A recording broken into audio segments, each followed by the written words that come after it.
Om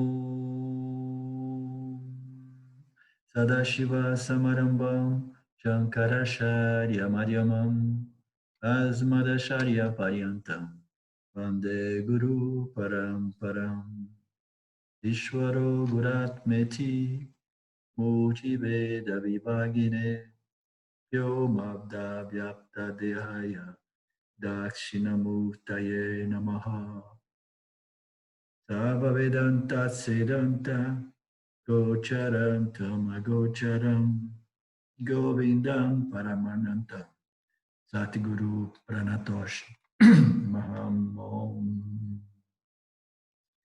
Om Shanti Shanti Shanti Om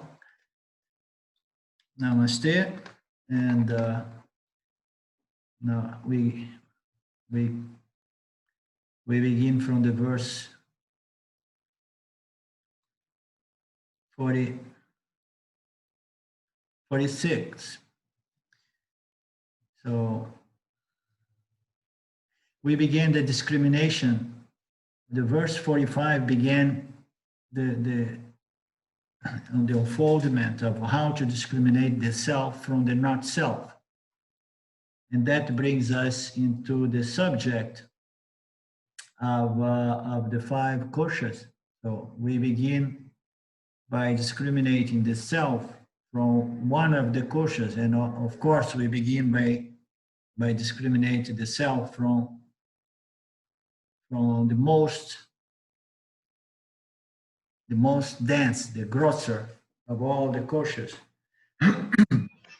which is the physical body, which is in the context of this analysis, is often referred to as the food body. So we all know why we call the physical body the food body. It's just to make it point to us that the physical body is just food. When we go to the supermarket and we fill up our bags and we come home, we bring our food home, you know? So we can begin seeing ourselves in those bags because the body is just food. Without the food, the body just dies. You know, in time, it begins just decreasing in size, and then its life energy begins decreasing as well, and then the body dies.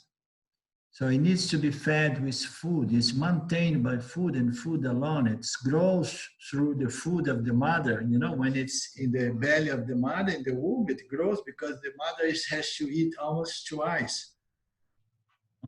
So it needs food. It's just an assemblage of food. So the verse 46 begins saying that the physical body is made of food. It is sustained by food, and it dies without food. It seemingly covers awareness. This bag of skin, bone, and waste can never be the self, can never be pure consciousness, cannot never be awareness. You know why? Because it's just a bag of skin, stuffed with food, stuffed with bones, some liquids and some waste and whatever.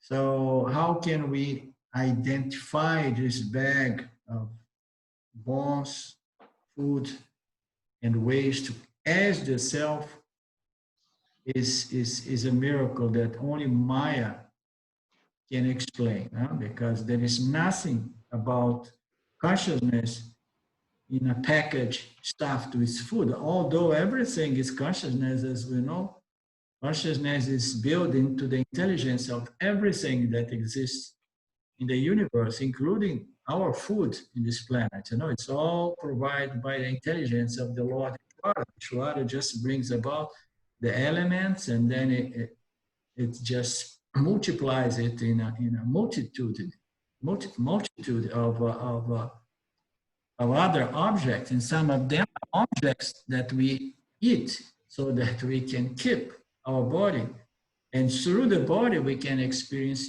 the world.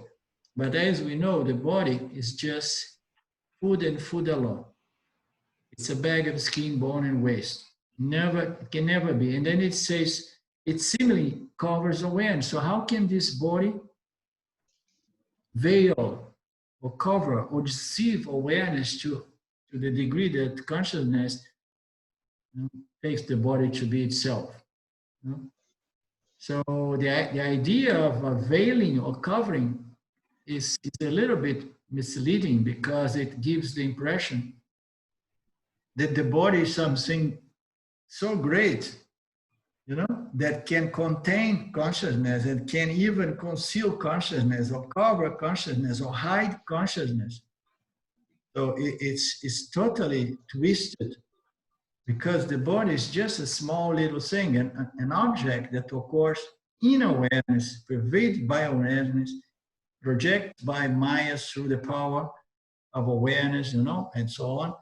And everything happens in awareness. And we get the impression that the body even has the power to apparently conceal awareness or cover, as if awareness would be somehow, I don't know where, in which part of my body, this consciousness, where is my consciousness? When we talk in those terms, people often think like, okay, my consciousness is here. Huh? So where is your consciousness? Oh, it's in here. Huh?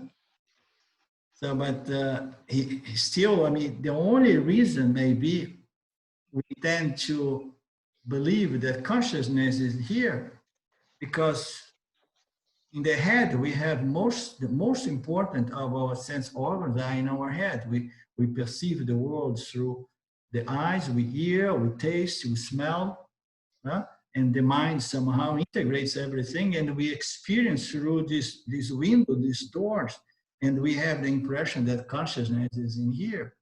But no, consciousness is not in the body. The body is in consciousness, as we know. Why? How can we be 100% sure about that?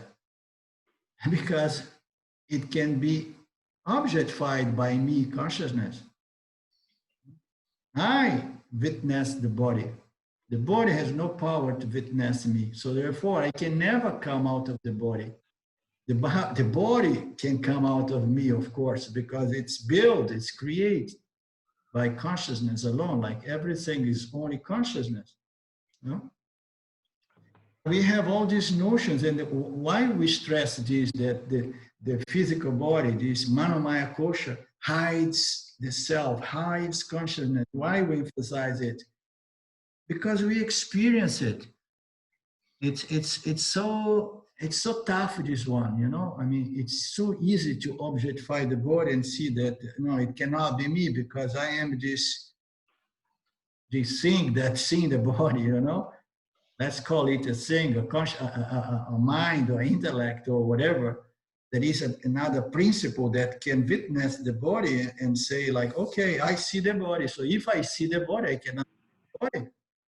No? So the mind is something other than the physical body. We call it the subtle body sometimes, you know. So if the mind can objectify the body, so how about consciousness, my fundamental nature, you understand? But yet, Maya does it in a way, you know, that somehow consciousness appearing as the jiva gets attached to this body and we begin feeling like, no, I am the body. I am the body. So, and this body, it has the power to conceal from me the reality that the body appears in me. I don't appear in the body or out of the body. You understand? And we have even these expressions. I had an out of the body experience, you know? This experience. No, it's just that somehow the mind goes in a trance state that begins witnessing the body. But the mind is not in the body is in the mind. It's from the subtle to the denser. The body is in the mind. The mind pervades the body. You understand? And then the body starts dancing, is animate and starts shining consciousness. No? It's the mind is the medium that enlivens the body and animates the body. It's very simple for us to go through this discriminations and determine that I'm not the body. But then if we are absolutely sure about that, and then we need to accept the fact of what? That the body is bound by time. The body is going to die. The physical body is going to die. As we know, the subtle body does not die. So once we know for sure, and then this knowledge, it has to have, it's such a power of certainty, of conviction, that it must neutralize to a great extent this fear of mortality due to this association. I am in the body, I am in the body, you understand? So this knowledge has to grow to the extent that we can be free of this human trauma, you know, regarding the physical body's mortality.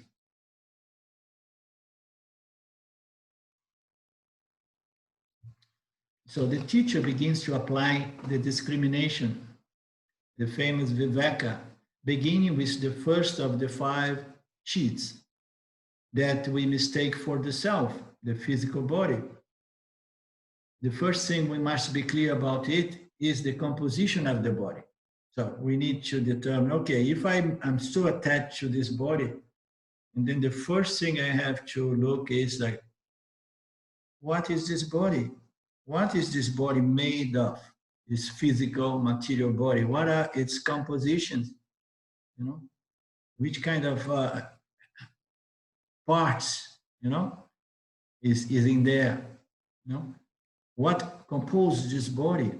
And the verse says it's just a bag of skin filled with what? Bones, flesh, a lot of water, a lot of waste, and things that we find where?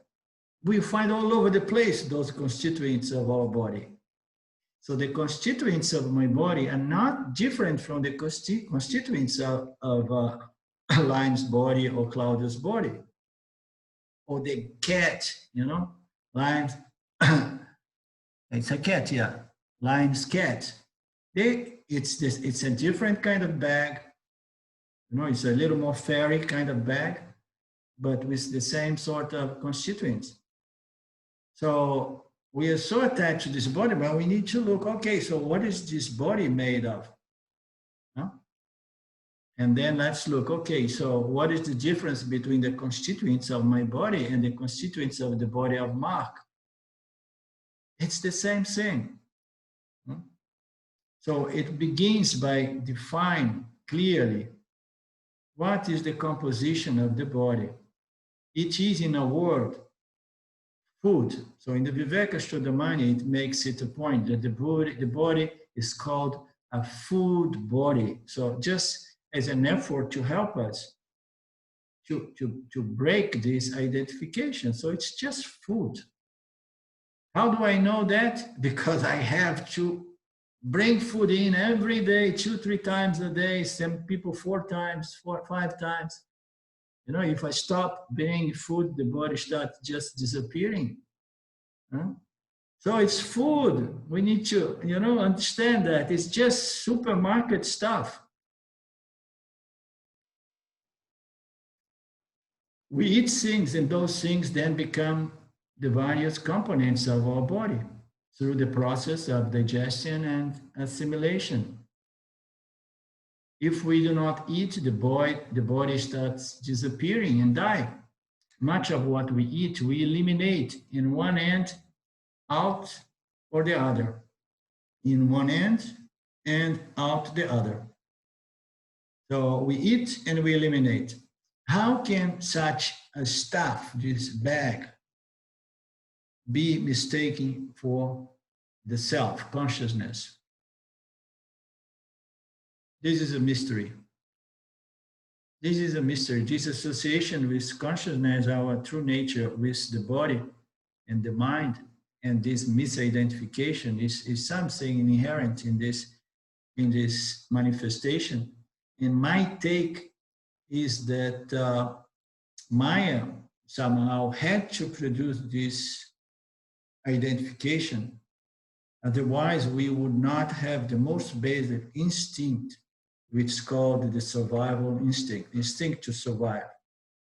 If we would not be identified with the body, we would not be so much concerned, and we would not be like every creature in nature, absolutely focused in trying to preserve, survive, and procreate, preservation of the species. So this is something built in, and then Maya said, okay, you human jivas, you too are going to have this obsession with the physical body. So for the sake of preservation of the species, and you're going to have to go through the whole process of understanding, discriminating, getting in contact with these teachings and contemplating until you understand that you are not the physical body.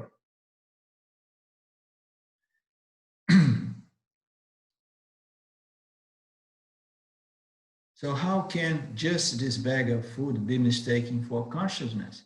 Food is obviously inert.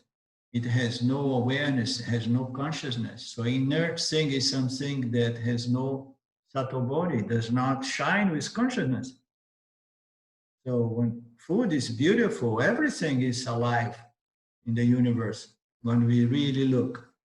But to be alive, to exist, does not necessarily means to be a conscious principle. So the jiva is a conscious principle. It borrows consciousness, but it reflects consciousness so beautifully that we become conscious of our environment. But if you look into food, no. So you look at a nice tofu sandwich or something like that for the vegan people. If we're talking in terms of Ranjin, if you see one of those huge ribeye steaks, so you look into that and you say, okay, so how can I get mixed up with something that is so inert? It has no sentience at all. It's just flat. So how can this be consciousness? It is inert, it has no awareness, and therefore it cannot impart awareness to anything. Something that is inert cannot impart, cannot lend consciousness to any other principle. There is only one principle that is self-conscious, and that principle is what we are in our true nature. And this principle, we lend consciousness to the jiva, to the mind of the jiva. We lend consciousness to all other inert objects, including the food we eat. You understand? So some of this food that we eat, they are also jivas. When we look into the vegetable realm, the plants and so on, they are alive and they are conscious beings. But they are not really self-conscious in the sense that they exist, they respond to the environment, they react a little bit. Science says that they are even aware when you come to cut them or when you come to water them, they can see that they are either afraid or they are really pleased. So they are beings, they are conscious. I mean, this is a subject that is interesting for people who believe that to kill animals to eat is absolutely violence or an adamic, unnecessary kind of act. But when we cut a plant, the plant also, it's not happy at all. It's not happy. It's not pleased. Okay. So if we would look into life, or like I said, no, I don't want to hurt any living creature here, and then we have to sit everybody, 8 billion people in the planet, we have to be gathering underneath the trees and waiting for the fruits to fall. You understand? Because then we are not really hurting anything. We are just waiting nature to drop the fruit when it's in due time, and we're going to be compete with the birds and all the other insects. So life is about life, feeding. life feeding life. We see it in the entire creation. So food is obviously inert. It has no awareness, and therefore it cannot lend awareness to anything. It's an inert principle. Yet we stubbornly believe that our consciousness resides in the body. We believe that, oh no, consciousness is coming from the body. If I lose this body, I lose my consciousness. I lose my existence. So we have attribute our consciousness as coming from the body.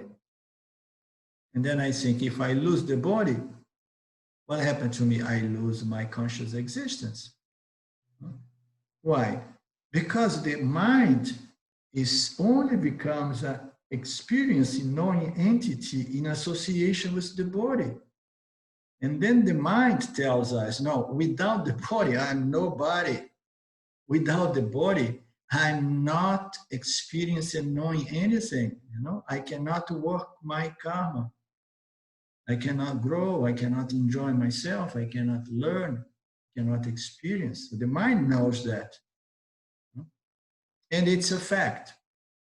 The mind, deprived of the physical body and all its 10 sense organs or sense instruments, cannot really experience the world and process one's karma. We need the body. But the mind needs to be educated first that the mind is not the body. It's an independent principle of the body. The body, the mind pervades the body. The body is, of course, as a byproduct of the mind, not the other way around.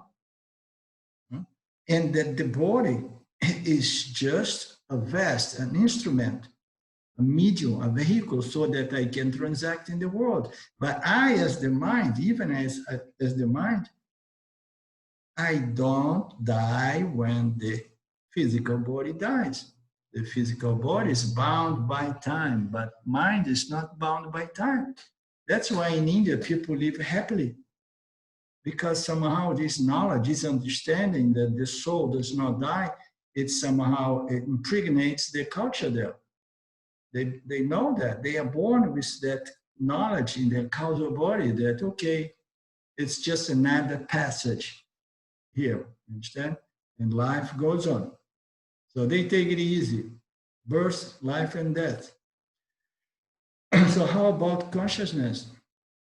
So consciousness is free of the mind and free of the body, but yet, this Maya business makes consciousness deceived to the extent that it believes that, I am the body. So the first thing for us to understand is that I, as an entity, experiencing, knowing entity, I need this physical body, and we better take good care of the body, right?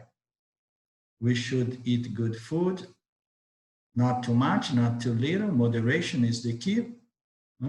Never during satsang we should eat food. I'm joking, I'm just playing with you, David.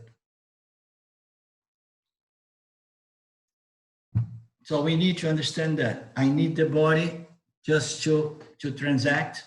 It's my medium, my instrument of transaction. But when the body is too old, it's not worth it. I can let it go because I know that in due time I get another vest, another instrument, another medium. Okay? So I'm not the body. The body goes, I don't go. And furthermore, I'm not even the subtle body. I'm not the soul. I'm the consciousness infusing all souls, pervading all souls, animating all souls.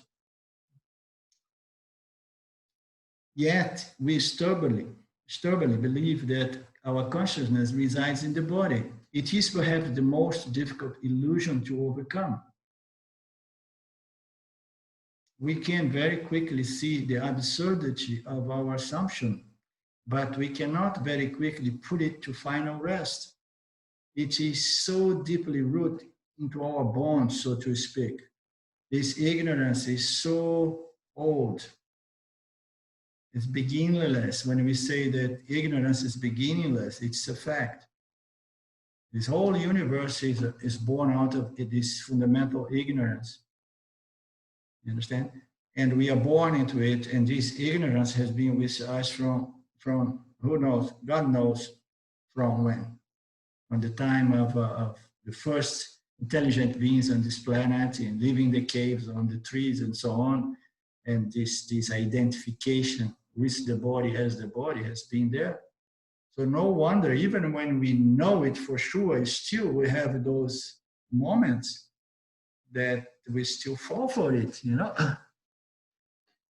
It's human nature. You know, I mean, don't think that for the Yanis, just shake hands with Shiva, you know, and say, okay, Shiva, time to go, take my body. Don't think that it's just like a cup of tea or a piece of cake, you know, because even the Yanis may have a little attachment to the body and into this beautiful experience of life. You know? But the Yani, due to this knowledge, so this shock, because this is the ultimate adversity. We talk about adversity, rise, difficulties. The biggest one is to let go of the body, you know, and just, okay, you know, I lost my medium here, so God knows now when I'm going to get another one, where I'm going to be born, in what time, and so on. I know nothing because it's all belongs to Ishwar. So I just know that my time here is over. So we need to have this knowledge so clear and so firm to somehow minimize this impact so that one can leave the body in an elegant way rather than leave the body unconsciously. Like most people dying, they need to go unconscious because it's such a psychological shock. You know? So the yani, it enjoys this byproduct, which is a huge diminishing of this fear, of this ultimate impact, which is having to leave the body behind and just live knowing nothing about what comes next. You know, the only thing that you know, okay, my time is over, and if you are young, you say, and moreover, I don't come back here anymore unless Ishwara decides to do so. But I have no wishes, I have no desires, I have no attachments, because I understood, Nitya understood the game here. I know that I'm free, limitless consciousness, and yet in the last moment, I have to say goodbye to my best friends, the person I have been mostly relayed. And I do that without panicking, without falling unconscious. Have you noticed those beautiful deaths that they show in the movies in Hollywood? That the people, they get shot or anything, and they are dying, and then they open their eyes and they keep talking for a few moments. And then they say, okay, now it's time to go. They close their eyes and then they go. But that's not reality. Reality is that every time that something hurts you, and if you even slightly suspect that you may die from that, you go unconscious. There are people that they cannot see blood that they faint. Have you heard about that? I know some people. If they see blood, they go unconscious. You know? It's a mechanism. If the person, if the mind, if the intellect, if the jiva cannot psychologically handle the impact of a potential damage to the body, Ishwara puts the person to sleep. Because otherwise, you don't know, one may go a little bit crazy and make it difficult for Ishwara to pull the subtle body from the physical body. Yeah, one of the pranas. Anyone remember the Sanskrit name of that last prana that is responsible for expelling everything that we don't want, or it's not nature to us, and that's also responsible for expelling the subtle body from the physical body. Yes, Lynn? I think it's Udana. Udana, yeah. Udana. I think it's Udana. So Ishwara needs to do that job. And the jiva needs to be calm. Otherwise, it's kind of a surgery to suck the subtle body.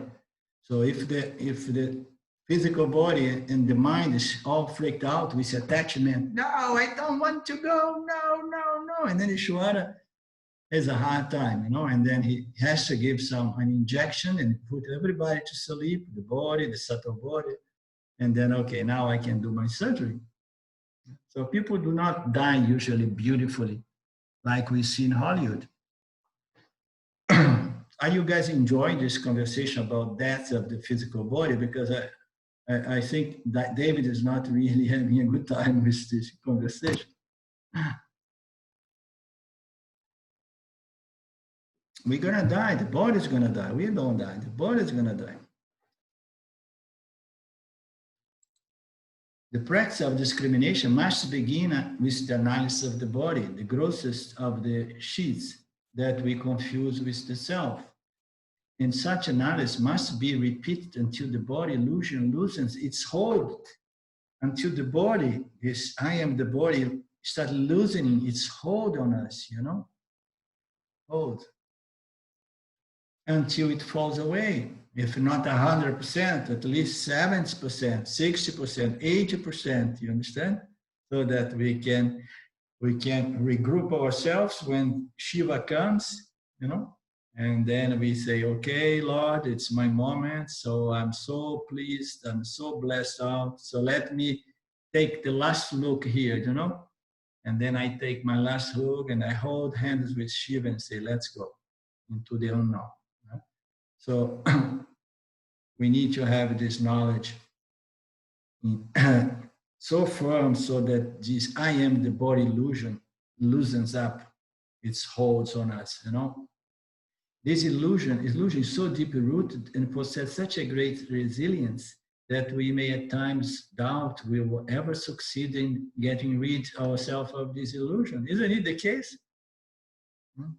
One of the questions I always have to the gurus before I met Vedanta, before self-recognition took place, especially, I used to meet, whenever I had a good relationship with the teacher, I would ask, so how you think you're going to react when that comes to you, Because the person is talking, teaching, and non-duality, we are all this, we are all that, and nothing ever dies.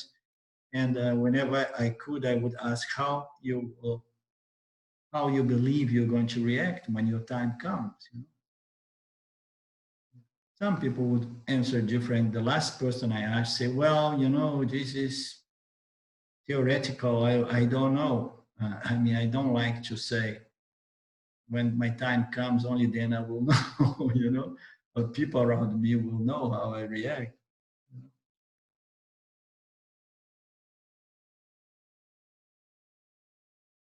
Instead, some of us may be tempted to adopt ascetic practice that form a part of most religion traditions. Instead of analyzing and discriminating the body for what it is, understanding its compositions and understanding that it's just an object and it's inert by nature and so on, and can never produce consciousness. So instead of analyzing everything, we may find it more immediately satisfying. It's like a quick result, instant result.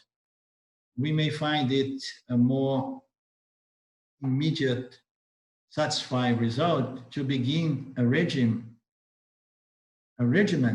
of denial of bodily pleasure. So we know about that. A lot of these monks in the monasteries and different kinds of spiritual traditions, they want to fight the attachment with the body by denying pleasures of the body, to the body, So beginners say not much food.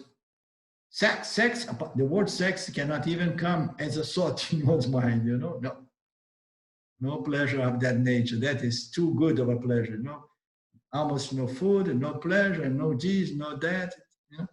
It's just denial, denial, denial, any kind of bodily pleasure as a way to transcend this attachment to the body. But what happens if we do that? What happens is the opposite, because we are so focused on the body, fighting the body, you understand? That our attachment to the body is going to grow. Because now I'm fighting it, I'm denying all kinds of sensory pleasures to the poor body. It may even extend our relationship with the body. Imagine if I am all the time thinking of how to deny pleasure to the body. You know? I'm not the body, I'm not the body, I'm not the body, I'm not the body. What I'm doing, I'm just growing my conviction that I am the body, therefore I have to fight this thought. No, we need to analyze it. Like Shimayananda used to say, analyze.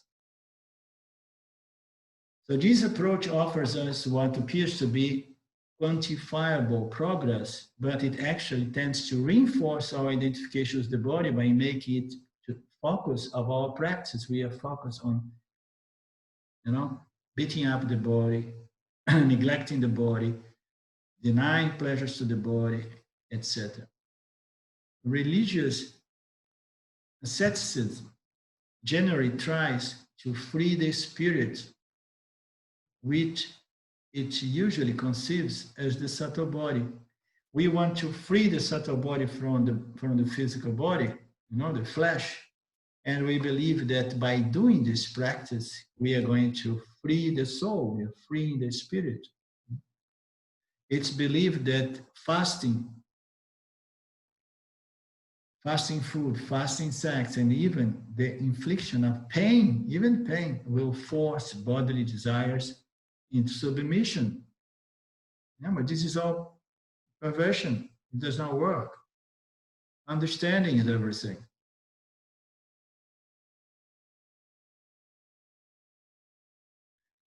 Asceticism has led to many grotesque experiments, but it has never delivered anyone from ignorance of the self. It has never delivered anyone from ignorance of the self. I don't know if I ever shared with you guys. One of my previous births or life, maybe the last one, I was a Buddhist monk, and I lived in an environment that was absolutely like that.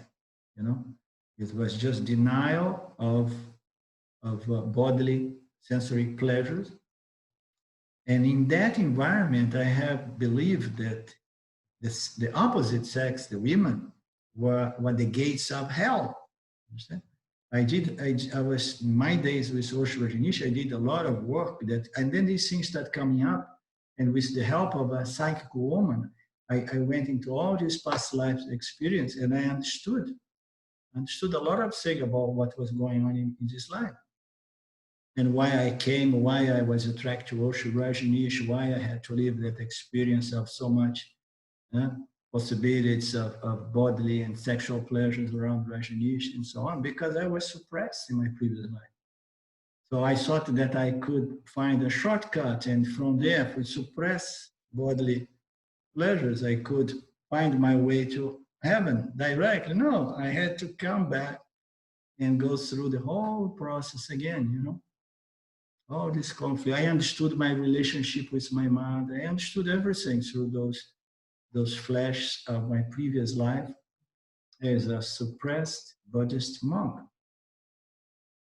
So we have no way around. We'll never find release from our ignorance by suppression.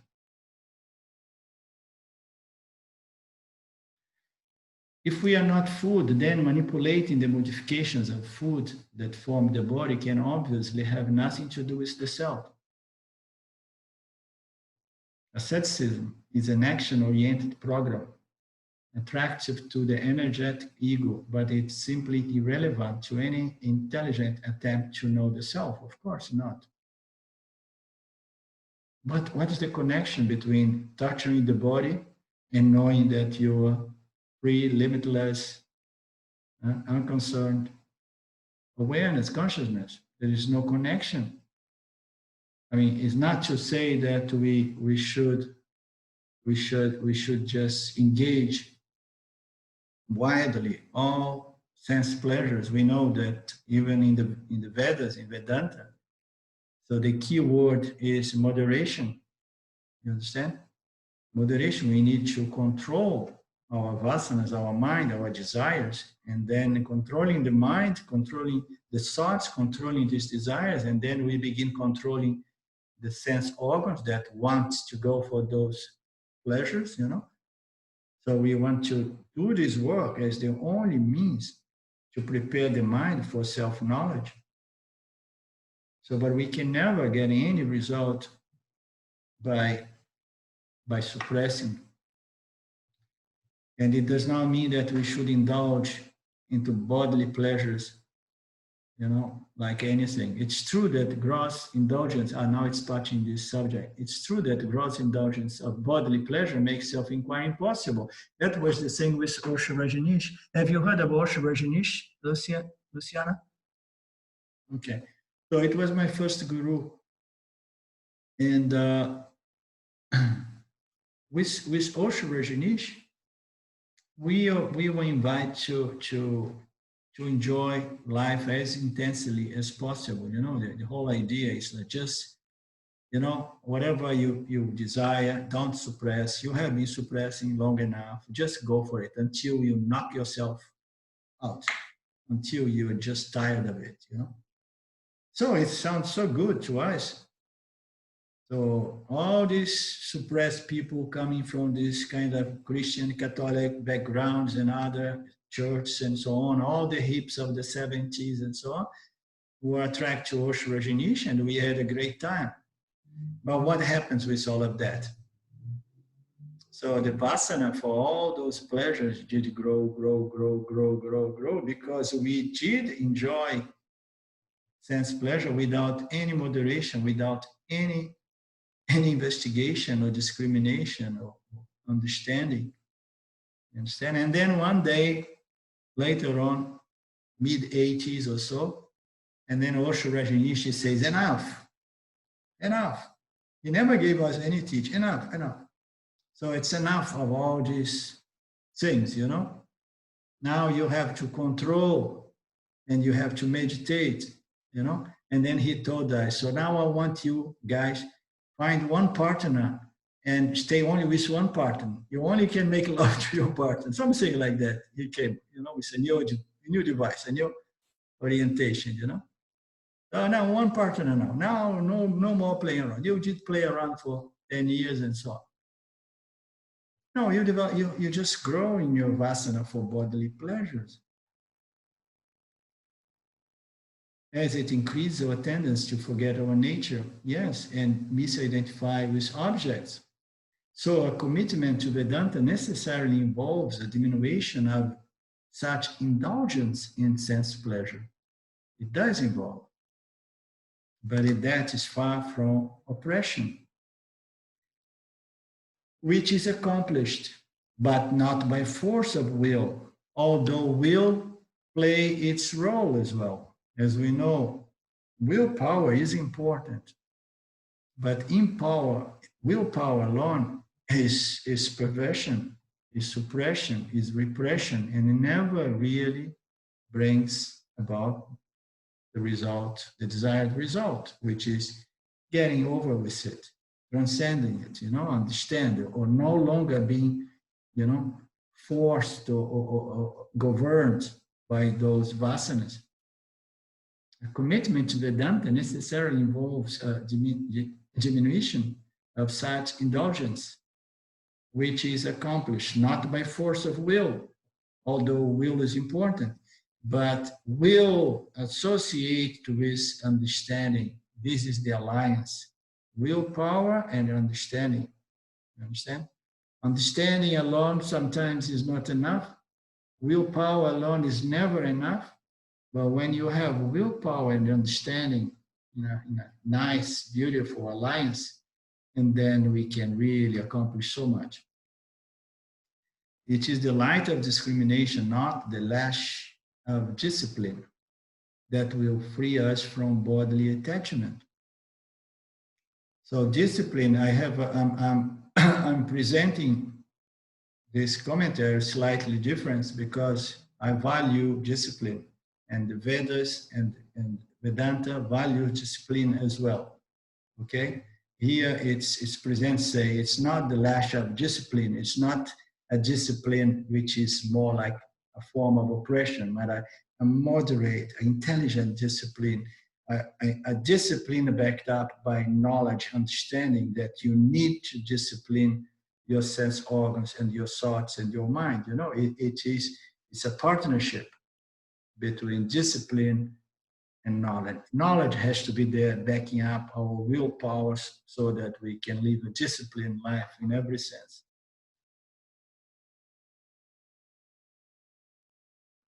Anybody has anything to say about this?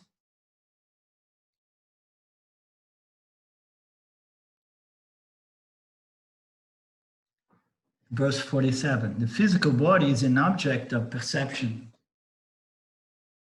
an inner assemblage. It does not exist before birth, and it does not exist after death.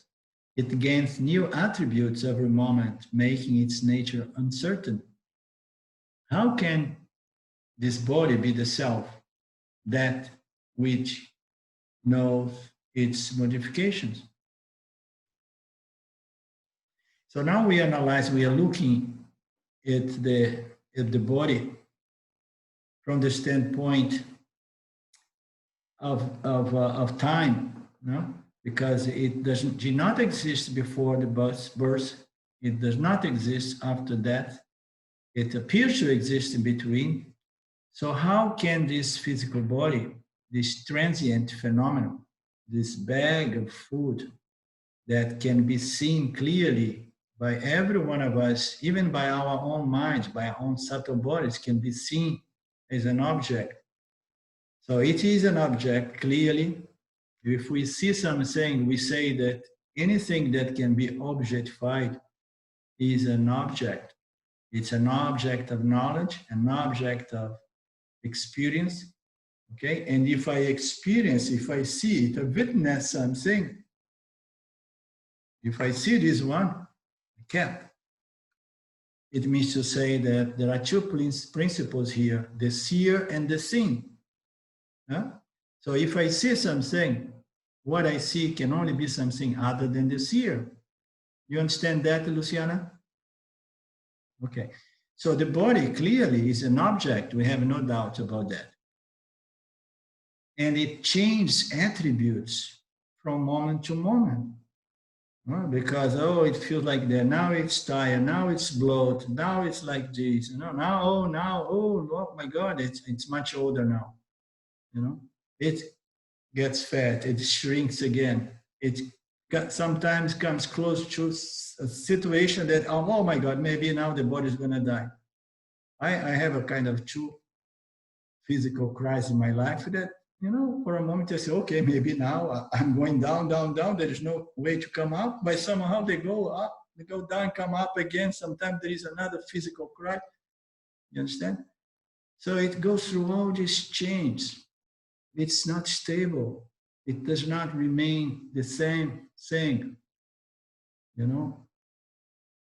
Its attributes, its qualities are always changing, making its nature uncertain. We don't understand. We can never put a finger on what it is or how it is, because it's all the time changing. You never know. How can it be the self? That which knows the body and its modifications, that which sees the body, knows the body, and witness its temporality, that which had there's a date of birth and time in between and a date of death. So knowing that, so how can we still believe that we are the body? It's an object of perception. It is an inert assemblage. It does not exist before birth. It does not exist after death. It's changing its attributes from moment to moment, making its nature uncertain. So all the definition of the body here, it fits into the definition of what? Of the not self. Huh? Change, it's unstable, it's bound by time, it can be seen, objectified, experienced, known. It's inert. So everything that from any angle we look into the body, we can see that it is the not self by definition, according to Vedanta. Therefore, how can it be the self, that which knows the body and its modifications? The previous verse examined the nature of the body as food. This verse analyzed the body in relation to time. The body is a passing phenomenon. It has no permanence. This is a terrible thought for us when we identify with the body. What it is the thought of death. Is that which is a passing phenomenon. It has no permanence. So some of you are very young, but for people like me, maybe there are some of you a little older than me, but when we start getting more up there, we start looking like, okay, maybe I have another 10, 20 years, and things that when you're young, you would never conceive that, I think 10 years, I have a whole life ahead of me, But there are some exceptions. My father is 90, he's becoming 91. And the other day I was talking to him and I told him and his wife died recently. She was fighting cancer and she ended up getting COVID and dying. And the other day, 10 days ago maybe. And then I was telling him, so you are amazing, huh? You have seen, or you have gone through 3 wives already.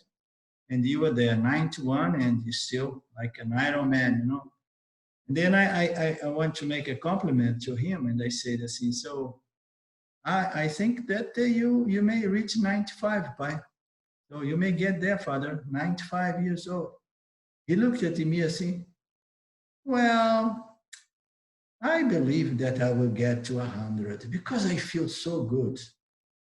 I feel so strong. I don't have any problem. I don't have any illness, I mean, he does not know that in that age, something gets you from one moment to another and you are gone, a lot of the times, But somehow this attachment, so understand that my time is coming, and we are getting up there.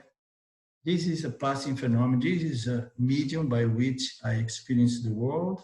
I am the mind, and moreover, I am consciousness, that which infuses the mind with consciousness. So I am consciousness. If I'm not certain about that, I am the mind.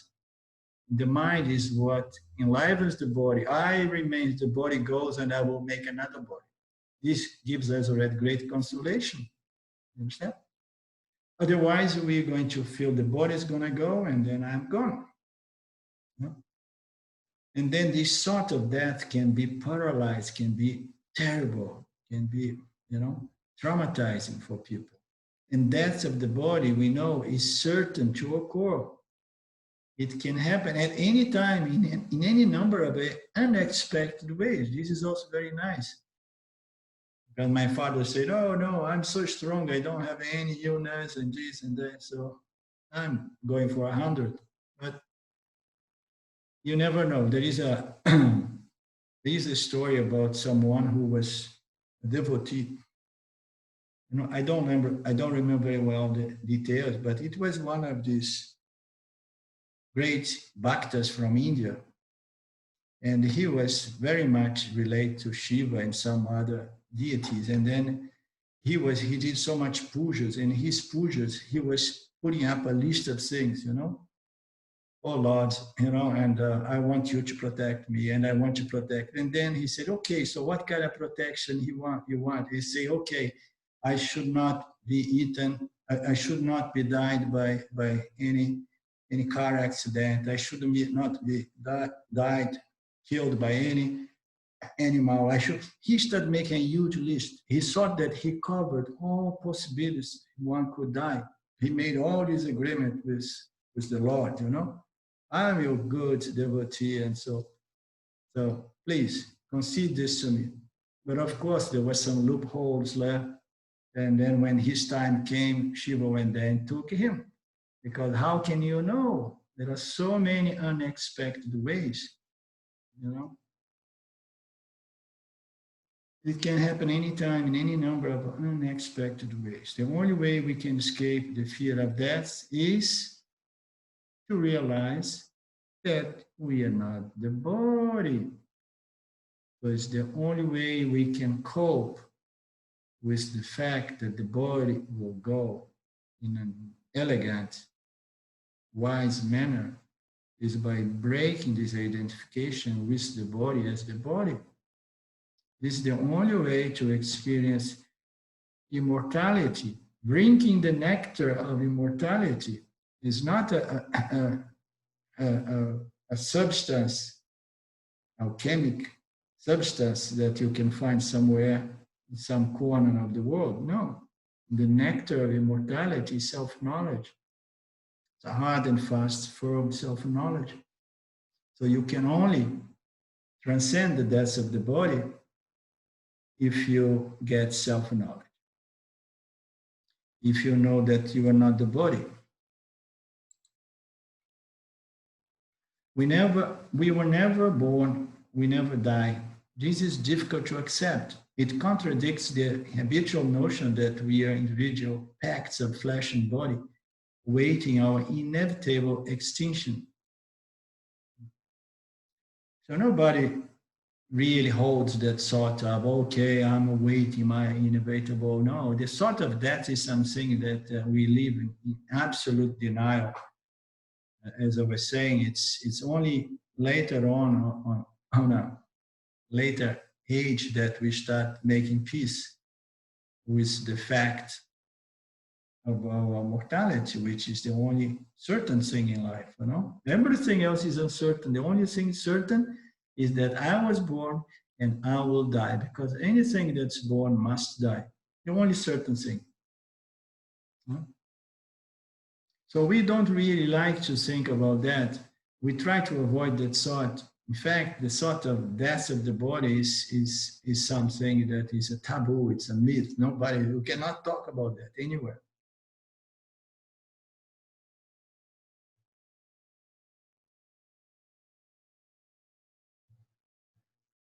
And as awful as this later thought may be, it is so long held and familiar that we can hardly imagine it may not be true.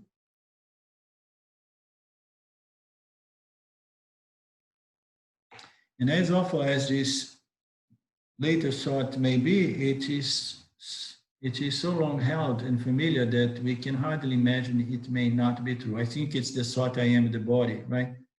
Only an unrelenting, what is this word? It's something which doesn't stop, it just carries on and on forever. Oh, okay. Okay. Only unrelenting, now I remember. Only an unrelenting application of discrimination. So unrelenting is something that is a persistent, you know, systematic, persistent application of self-knowledge and discrimination only if we really do this work, you know, obsessively almost, we will be able to rid ourselves of this habit called body identification, as I am the body, which clings to us like the husk of a munja grass. Husk of the munja grass. So it's one of those metaphors, analogy of something that sticks or clings to us somehow.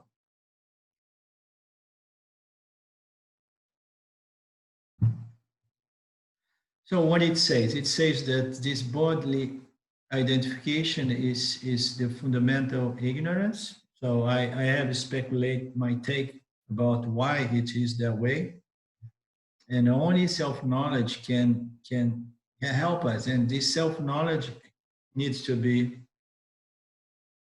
applied consistently. You know, so its application of discrimination has to be something that becomes very, very intense if we want to be free of this death of the body. I will mention another passage in my life, very interesting. When I used to live in the USA, when I still was running my restaurant, there was a period of my time that I was out of the blue. I was having those days I was associated to Gangaji and Ajashanti.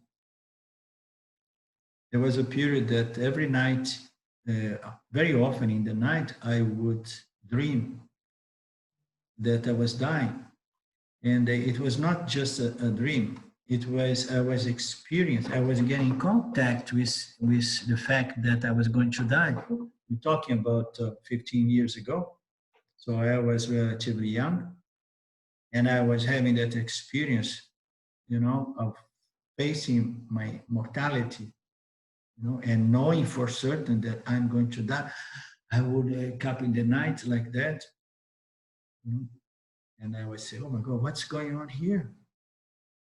And then I remember those kind of spiritual proverbs or sayings that say, die before you die. You understand? So get in contact with this, get over with this fear, get to understand, that the body is going to die. And maybe from that stand, we can begin to understand that we are not what dies, the body dies, but I'm the knower of the death of the body.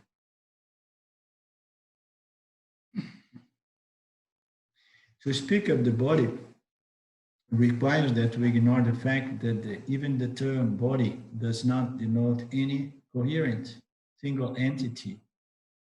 It's a verbal shorthand for several things that coalesce for a brief period, taking shape in constant changing combinations, then separate, leaving no trace. So a body is just an assemblage, it's just a putting together of the five elements, and it does not denote an entity. It's just mud.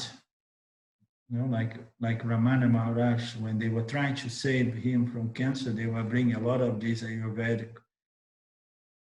compositions of herbs with herbs and this and that, and applying on his cancer. And you were saying, oh my God, these people are crazy. They are applying mud over mud. So the five elements, they are applying more five elements. They are trying to save me, and I'm here as the eternal self. You understand? So when we talk of body, even the word does not denote an entity. It's just a verbal shorthand for things that come together, coalesce for a brief period, taking the shape in constant changing combinations, then separate, leaving no trace. There is really no body to speak of, but only this temporary assemblage of elements that we see come and go. And how about those people that want to live forever and they want to become someone so important, so famous, so that at least the name are going to last forever? But it doesn't. We can see the presidents of the United States, the most powerful nation of the world. Once they lose power, just a question of a few years, and then they start disappearing. Nobody talk about them anymore. They just go into becoming nobody. Nobody's going to remember these people when they die. When we identify with what is seen, an object, we think that we are this imagined entity we call the body, but we are no more the body than we are the other objects, our sense experience. all of which are inerts, that is lifeless in themselves.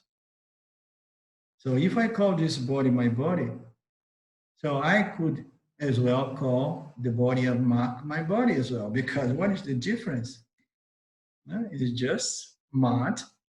It's just the 5 elements put together under skin. So it's the same configuration. There is no difference. So that's what it means here. We are no more than anybody, than any other objects that appear. The cat, the dogs, the trees, and everything. It's just the 5 elements. We experience them objectively, and we experience our bodies objectively. All of these objects are inert by nature. They are lifeless. We are that which knows the body. We are the light that illumines and reveals and knows the body. We are the witness of all these modifications of food that last just a short while. We are the witness of all these modifications of food. Again, we are reducing the body to just food. If we are so, fascinated with our body, we should only do shopping in Whole Foods market, a very nice, beautiful, elegant shop, and buy only organic food. Because we are just food. If we want to be vain and proud about our body, we should only buy the best possible boutique food. I refer to Whole Foods market. Is a huge, very famous store in the States, where you find a lot of gourmet food and expensive, beautiful, organic, and cheese and so on. We are the witness of all these modifications of food that lasts but a short while. The witness is there before the body is born. The witness is there while the body lasts. And the witness remains after the body dies. The witness is not time-bound and mortal. It is what we are, pure, changeless, actionless, ever-present awareness. And this is the point that a lot of people are not really at ease with, they are not, okay. You say that the witness conscious principle is there before the body is born, and then the person scratches their head and say, what? But I don't remember. I don't remember being present before the body came into existence. In fact, I don't remember until I was 3, 4, 5 years old. No? And now you say that I was there before this body came. So if I was there, how come I don't remember? I don't have any recollection of seeing myself coming. But then we have to go back and understand, yes, you are mixing up, you are confusing the mind, the intellect with your true nature. Your true nature, consciousness, the subject witnessing principle, is not an experiencing, knowing entity. You are the conscious, witnessing, non-experiencing entity that was there before the universe, there before the coming of this body. It remains there during this universe until pralaya. It was there during the time of your lifespan, and it remains there once the body goes back to the 5 elements. So you are always there. The experiencing, witnessing jiva entity is there only during a short period of time in association with the body. But you are not the mind, you are not the jiva in the sense of with the intellect, the sense organs, the ability to experience and know. No, you are the knowingness principle that infuse the mind with knowledge, with consciousness, so that it can know. And you are there before, during, and after. Well, but if I cannot experience before, if I cannot experience, afterwards, what is the good of knowing that I am there forever? No?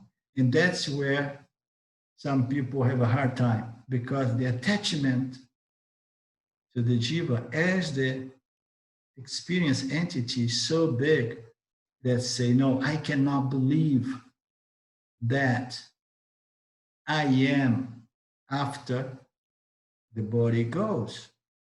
If I lose my medium, I feel that I lose my existence, because I believe in perception. I don't believe in knowledge. I don't believe in aparokshayana, direct knowledge, this clear understanding of my nature, which I can understand, that is all pervading beyond time. That's what distinguishes knowledge of experience. You understand? And there's nothing wrong in sensory experience and knowledge, perceptive knowledge. You understand? But knowledge goes far beyond perception. It goes far beyond inference.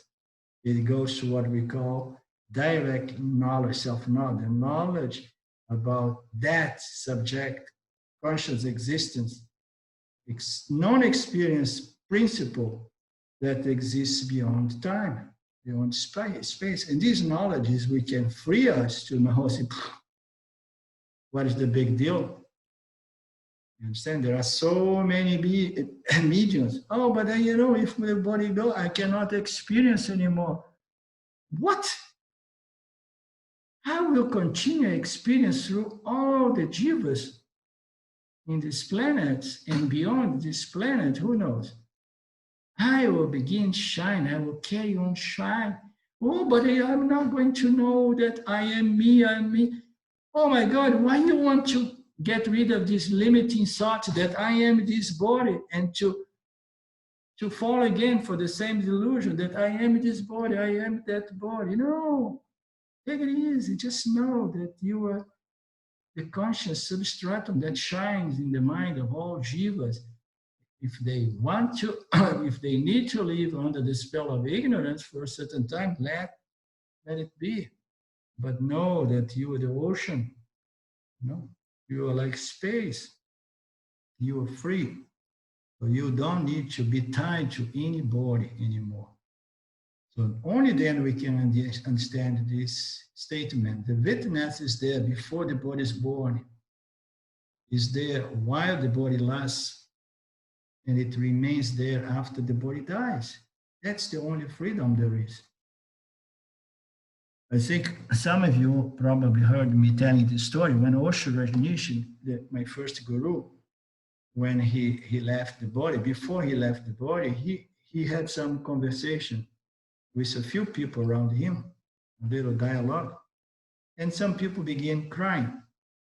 And Osho Rajneesh used to teach us to celebrate death the same way we celebrate birth.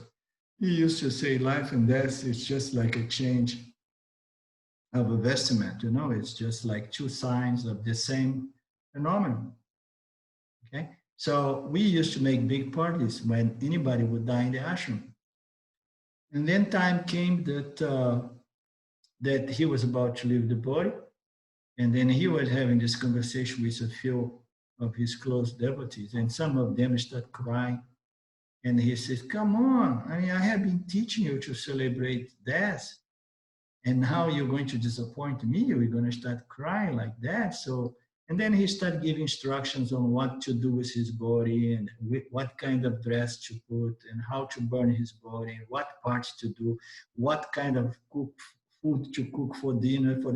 He gave all the instructions. He started distributing all these belongings that were around his room. He said, I give this to Jesus. He did a good job. He took care of business, and before he died, he defined something that they used to call the inner circle of the ashram, that later on proved to be a disaster. So he organized things and say, now I'm gonna go. And when people start crying, he looked at them and said, you did not learn much. You did not learn anything. Where do you think I'm gonna go? I'm going to be here. I'm going to be in the trees, in the flowers, in the birds. I'm going to be all over the place here, you know. And his doctor, that was one of his most close devotee, and he was a good spokesman. He came and he explained, he told all of these with tears and so on. And then I heard all of that. I said, oh my God. So it's true. I mean, he does not die. He's here with his wife. So I used to go around the ashram. It was a kind of a few weeks that every one of us was really on a huge high. Our minds were just like, you know, everybody was in a kind of samadhi in the ashram. He left the body. It was a big hit, emotional hit for most of us, but everybody was so high, and we were feeling like it's true. Osho is everywhere. But I did not have these teachings. I was trying to see Osho in a bird, Osho in a tree, but I want to see his image showing some epiphany that I could see the face of Osho appearing on an animal or anything like that. So he was saying, where do you think I'm going to go? I am this conscious existence principle, you know, infusing everything with life. Wherever you see life, you see me. I don't go anywhere. So one can say that only when this understanding is clear, you understand? I am this principle that infuse anything and everything with life. Therefore, I never die.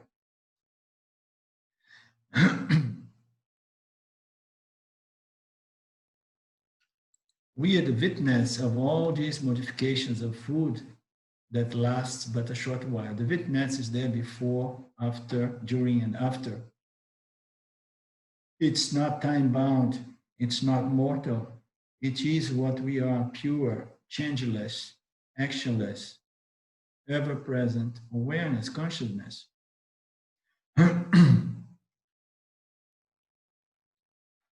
Does anybody have anything to say about the verse 47?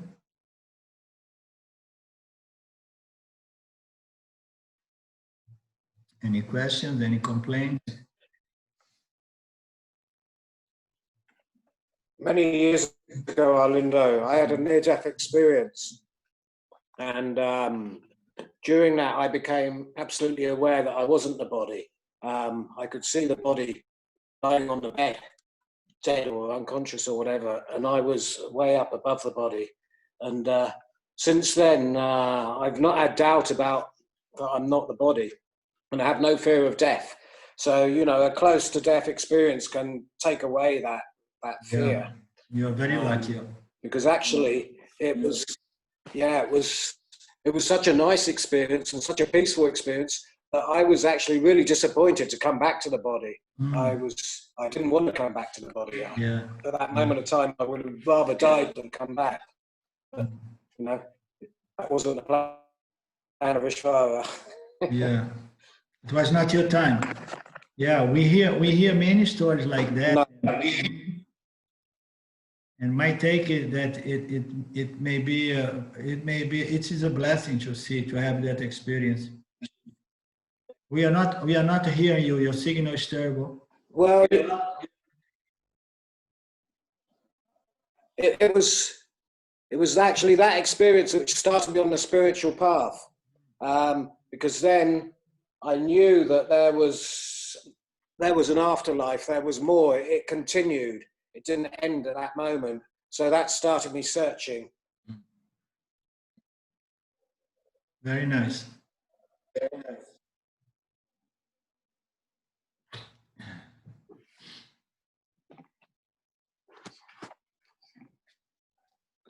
Verse 48, the prana. So now we're going to look into the pranamaya kosha. So we have the last two verses. We looked into the manomaya kosha, which is the body kosha, the food body. And now we're going to look into the prana. So the our physiological system, our autonomous system. The prana endowed with the 5 organs of actions, pervades the physical body, and is called the pranamaya kosha because it seemingly hints the self limitless awareness. So this word kosha or cheats, is something, it relates to something that serves as a cover for something else. Okay?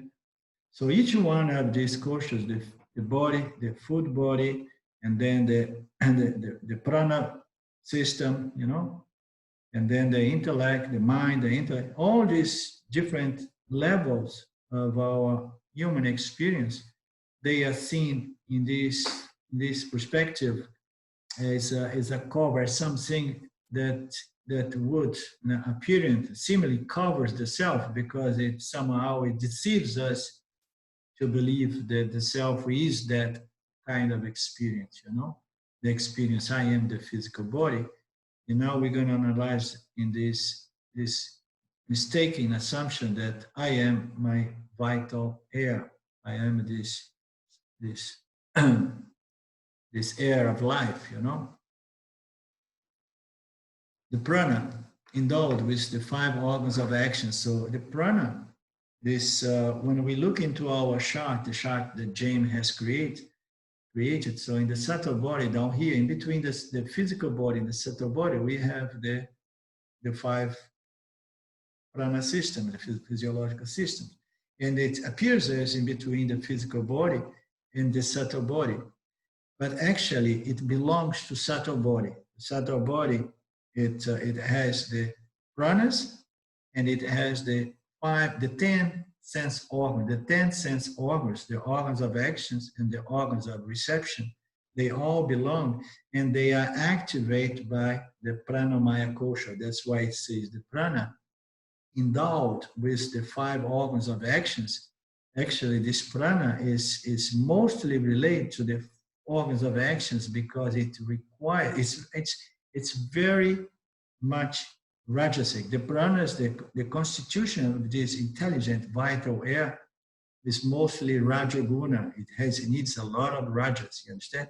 Because it's going to keep activating all our systems. And this is all done by Ishvara, by this intelligence, building. This air is very intelligent. It's not ordinary air. It's not like you see a breeze coming through the window and you say, oh, it's just air. No, the pranas operating on Allah, they are infused with Ishvara's knowledge and intelligence and say like, go and do this, go and do that. And it knows how to activate all our systems, our autonomous systems. So this prana, endowed with the 5 organs of actions, it pervades the physical body. What it means pervades? It's in our constitution as 3 bodies, it is from the subtler. The subtler, which is the causal body, pervades the denser, the same way the prana is going to pervade the physical body. Understand? So the subtler pervades the denser. That is the law. That's how creation comes into existence. It's from the thought, from knowledge, from the seed into a full blow, of a tree. So it comes from the subtle, from the potential, from the seed to become the growth, the dense. The prana pervades the physical body and is called the pranamaya kosha. Why it's called a kosha again?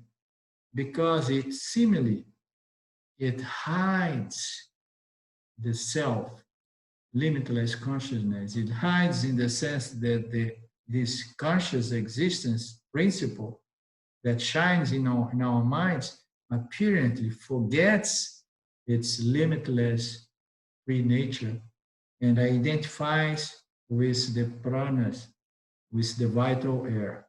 Now it gets attached to the vital air and the systems and the pranamaya kosha. So such is the power of Maya Ishvara.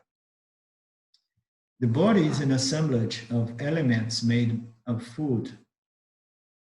As such, it is inert, lifeless. Then now then how do we account for its activities? That's a good point. The body is just inert. It's flesh, it's matter, and it's lifeless. It's not really. Have you ever seen, I mean, all of us, we most probably have had the opportunity to see a dead body, huh? It goes cold. Why it goes cold? Because the vital air leaves, and does not come back.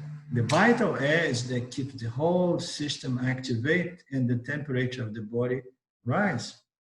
So vital air leaves immediately, the whole system is shut down and the temperature becomes cold, the body becomes cold and hard, and this begins its process of return to its original element, decomposition.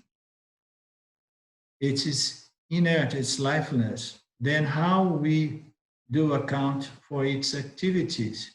So by what is called prana, sometimes translated as the life force, the breath of life. This is a very nice sopro da vida, the breath of life, that vital air. So it is this intelligent air that makes the life animated, makes the mind dance and work its karma and so on. When this breath leaves the body dies and the elements begin to decompose. It is this breath that makes the body appear alive and appear animate. It's the pranamaya kosha. Therefore, we have this huge identification with the vital air. When sometimes we see people and we want to see if the person really died or is still, people take a small mirror and then bring close to see if there is any condensation, there is any hot air coming. So there's nothing coming out.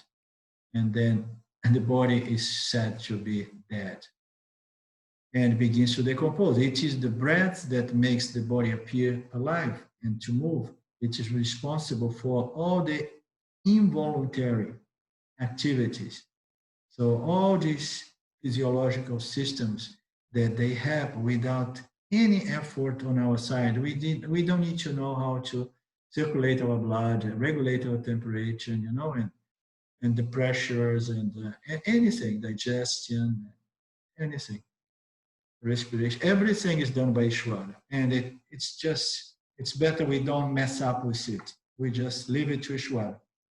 So Ishvara gives us this life force air, this intelligent breath of life, and allows it to involuntarily do all this work, such as respiration, digestion, assimilation, and for voluntary actions, such as walking, grasping, and so on. And then it does everything that are absolutely involuntary.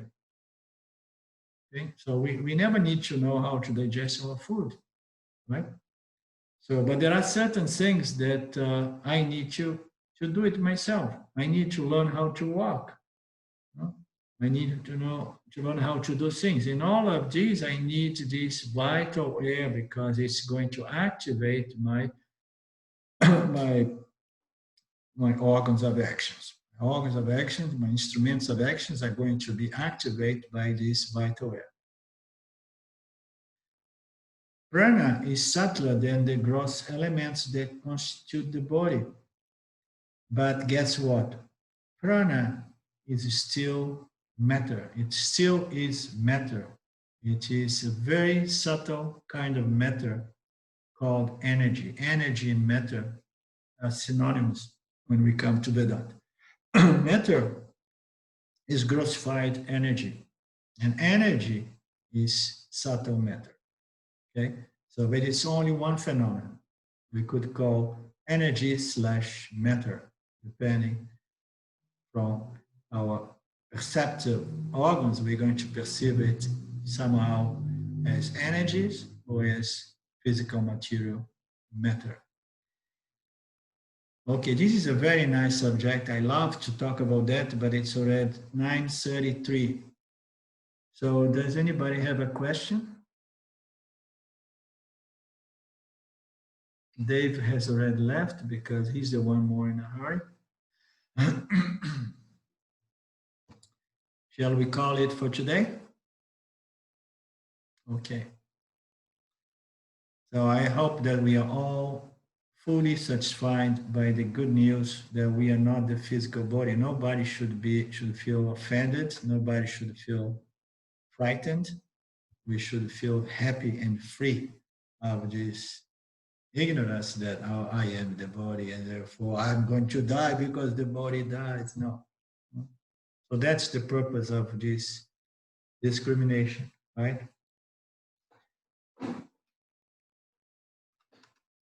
Om Purnamada Purnamidam Purnamudashate Purnasya Purnamadaya Purnamevavashishate Om Shanti Shanti Shanti. Thank you, Lord. Thank you, everybody. So we meet again next Thursday, Ishwara willing, if Shiva does not come for us before that as well. Arlindo, can I talk to you 1 second? Yeah, we can talk. No. Yeah, vou falar em português, pode ser? É só perguntar se você dá palestra em algum lugar aqui na Itália. Então, let's close our class. We can talk, me and you. So let's Okay. I close and I open it again, okay? Ciao, ciao. Ciao, ciao.